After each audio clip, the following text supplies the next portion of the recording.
Just to begin with, all I'd really say is, I believe, and this is players, coaches, kicking's a really simple thing to teach. If you look at all the best kickers, you see the same principles. I mean, I kicked the ball from when I was 3 years old, so by the time you get to kicking the ball at 18, 19, 20, you've got certain habits.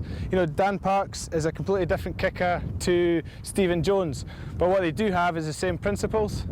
So you guys as coaches should be able to look at what we're going to do here and spot, you know, the differences and what makes a good kicker, what makes someone able to send a ball 60 yards consistently straight and what doesn't. And there's two things I want these guys to look out for. The first thing is body weight through the ball. If you watch all the bit, if we're trying to kick a ball 60 yards that way, it's going to be impossible if my body weight is going in the opposite direction. Does everyone agree with that? You know, you watch all the best kickers, Stephen Jones hit, jumps through the ball. Johnny Wilkinson hit, skips through the ball. Ron O'Gara, slightly different, doesn't get massive movement through, but this leg rides right up and stays on the target line. And the second thing is, I just want that foot and that leg to stay on target line. Same as golf. If I'm trying to hit a ball 400 yards that way, if my club starts to come across the ball, it's got minimal time on this ball. So same with kicking, golf, on that club, foot, leg to stay on the target line. So that's the main two things. And just very briefly, what's going to help us do that? First thing, and guys at the top level, Rolly Mont's got an issue with this, Nick DeLuca, ball placement. If I hold this ball up, look at my body. If I'm talking about us wanting to get through the ball and send the ball that way, if I push this ball out and down, all of a sudden my body automatically wants to tip that way, yeah? Core strength is another big one. If I'm weak in here, and I want to kick the ball that way, if I'm weak here and I can't hold my body square, that leg is then just going to start to come across and we're going to lose the ball right. Head, shoulder, we already mentioned. You watch someone like Chris Patterson, what's your memory of him kicking at goal? That, okay? This shoulder, this head is helping everything stay in that direction. Okay, and the only other thing is leg extension.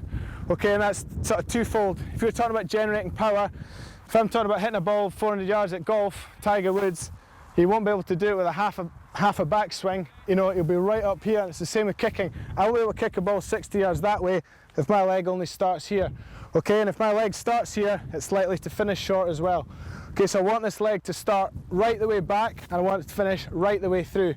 And the theory being that that'll then help us get through that ball as well.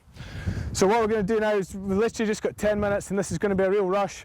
But we're just going to sort of keep working back stations. So if you guys got 4 pairs, so if you get one pair in that blue cone, one pair in that blue cone, and just work across.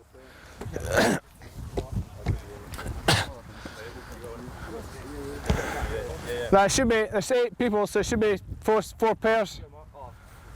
Not you, noob. Okay. Right, so one on the blue cone, one on this blue cone. Okay, and to begin with, just to warm up, all I want is, first of all, just before we kick, I want us to get a balance, full walk back, full arm extension, hit, and hold. Okay, so if you look, all I've really done is swing a leg. Same as golfers, why do they not run up to hit the ball? Because when they hit that ball, they want as few moving body parts as possible. Okay, and it's the same with kicking. When we're in the backfield, when we run, all of a sudden, when I plant my leg to kick, I want everything basically really, really solid. Then all I have to do is swing a leg. So I know it seems a bit pedantic, but I want us to hit and hold with this leg. Okay, and we'll use our head, use our shoulder. So it's just hit and hold. Okay, full leg extension. Work this left hamstring, work your core. Then we'll just keep working your back. Good hit. That ball should be at chest height. Coaches, just keep watching. That ball goes high. Why did it go high? Probably because whoever was leaning back. Ball goes right. Why is it gone right? Left shoulder's come away. Get these balls in front as well. Good hit. It's all right. Good.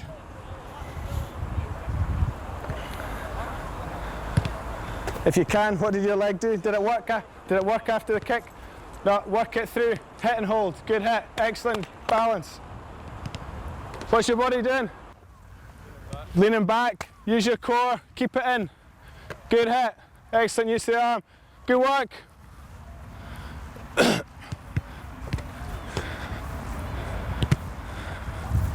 Same thing, isn't it? Can you feel when you kick? You're just doing it a wee bit, so you're just going like that. It's just driven using that. Okay. Leg. Get it, go. I know it's... Right. Right, everyone just knock it back to orange cones. Both groups back to orange cones. Exactly the same drill.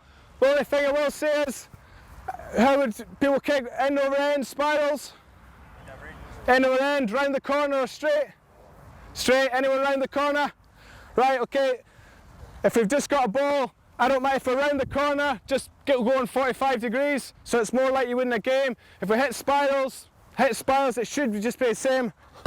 Okay? Only thing that's changing is how we hold the ball. Everything else stays the same.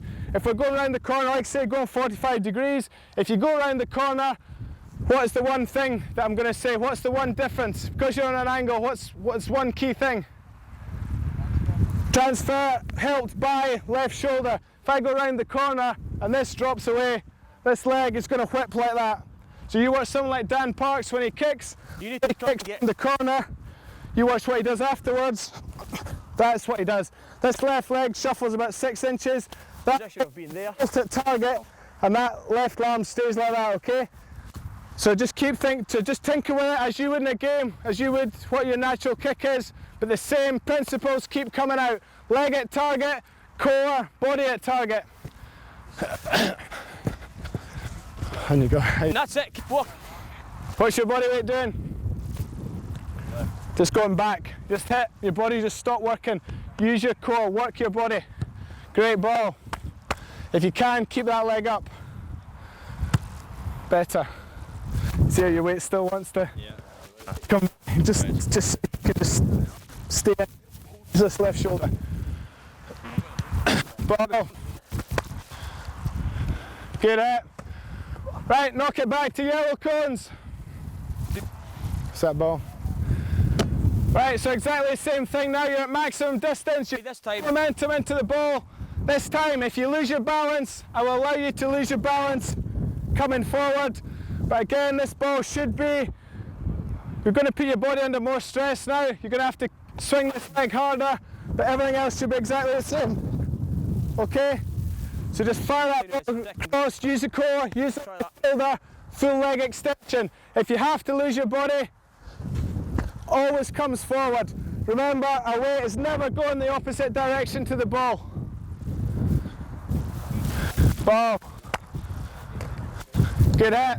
Great hit as well. Really good. Look at your body. Where's it going?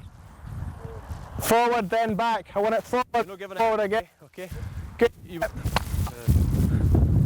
Heel jump. All right. He's in, boys. Good hit. Heel jump. Better. See, it stayed. It still wants to. Yeah, so deck. You need to jump. Anyone? On the way up. Questions? Make sense? Not make sense? One thing I was going to ask you just about the release of the ball from the hand when it's kicked, timing of that. Basically, I would say. And hold. Hold and down. Good.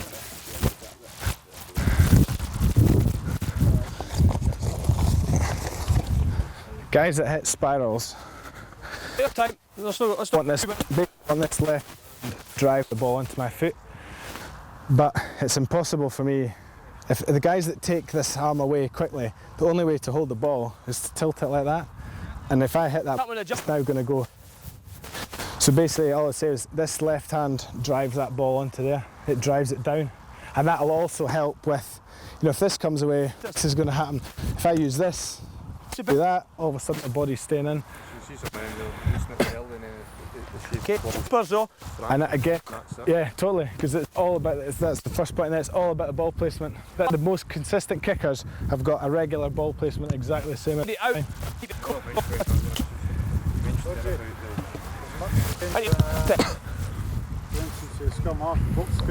Yeah, it's again, for me it's mainly about weight, core, but the end, your leg is staying on the ball and it's now finishing where, basically your leg finishes where the ball goes. So if you're hitting box kicks and that's the target point up there, this leg should be going up as well. Guys, just come back to blue cones. Sorry, you guys go back to that blue cone. Okay, all that work there has been with no momentum in the ball. Now I'm going to give you momentum in the ball, so 2-3 steps into the ball, and I want you to artificially land on the same leg you kick with. The easy to do this drill would be just to kick and immediately drop that leg, but that goes against what we said on the board. I want this leg fully extended so it stays on the ball as long as possible. Okay, so 1, 2, 3. And jog through that ball, okay? So give yourselves 2 or 3 yards. I still want this ball artificially flying low and flat, so we're teaching our bodies to get. Okay. 2 or 3 steps, run up, hit, get through that, keep running through that ball. Good hit. Horse. Second. What was that? Actually, I was just a bit. You mentioned about the not end over end and the spiral. We've got first very much a spiral kicker, Yeah. but it seems like the more consistent kicking is certainly through them. How would you just let guys go with what they're good at? Yeah. Or do you try and change it? I would try and get them both, because if you're a spiral kicker, you're going to have a tail on that ball. So if you can kick both, if I'm kicking from, say, even as a penalty right line, my spiral is going to do that. So I would say both. What you find now is more guys are hitting end over end because it's easier to get good contact, and it's just more consistent because no one's now kicking from start. When I played, it was just kick, bang a ball straight up to touch. Now 10s are kicking balls, they're dropping it in the backfield, they're bringing ball 20 yards, and that's when the spiral is inconsistent because there's a much smaller margin for error. If you're hitting end over end, it's easier to get a good contact, and there's no doubt the spiral will go further if you nail one, but it will be less consistent because guys automatically hold it slightly more on the right, and you'll come slightly around the ball, so it's just slightly more inconsistent. That's why. How are we doing for time? 10 to go. Right. Right, last station. If everyone just moves back to the white. This time, the only aim is, I want you to hit this ball as far as you can. Okay? Remember about what we've been taught. You might hit and jump through the ball. You might hit and run through the ball. I don't mind. As long as you get through that ball and your body finishes square at the target and your leg finishes square at the target, that's fine. Remember, if you're going to hit the ball 60 yards, you're going to have to run at this ball. So you're going to have to take a run up. So the whole process is not getting down. Okay? So you probably run at the ball, you probably then slow down, and get set, strong, and then all you do is basically swing a leg. Okay? So see if we can kick this ball 60 yards, remembering what we've just been taught. Last minute, and then we're over with Bernie. Good hit.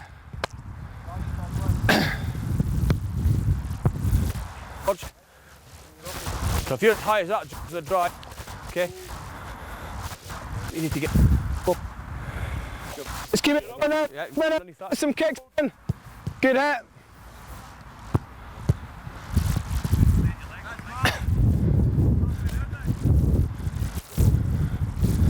What you should find now is just they all go back to their bad habits and under pressure. I would say nothing will kick that accurately when they're playing in the air. Yeah, it's interesting that in the old days still. Come on! But see, that's the, and a part of the problem is when you're 14 yards, whether it's that way or that way, pretty much is to lean back because you're not strong enough here. And that's part of the issue I've got is that if I got a 14-year-old to try and teach my kid, I would be wanting, the main thing is just being strong in here because there's no way. It's all the same. Even at the end, he's rocking. It all comes from in here and just your strength.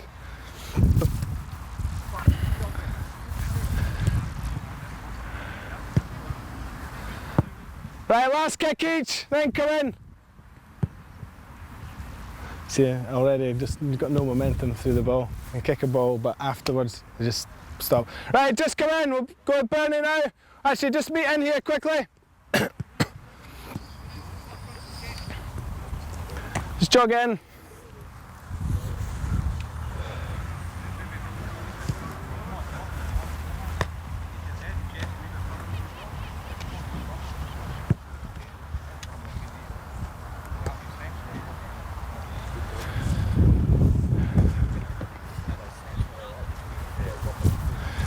I know that's been really, really brief, but does that briefly make sense, players? And basically, you should be able to work it out. You know, if you're hitting a ball right, why are you hitting a ball right? More chances are you're leaning back, left arm's dropped away, legs coming around the ball goes right. Ball goes high, why is it going high? Because you're leaning back trying to kick.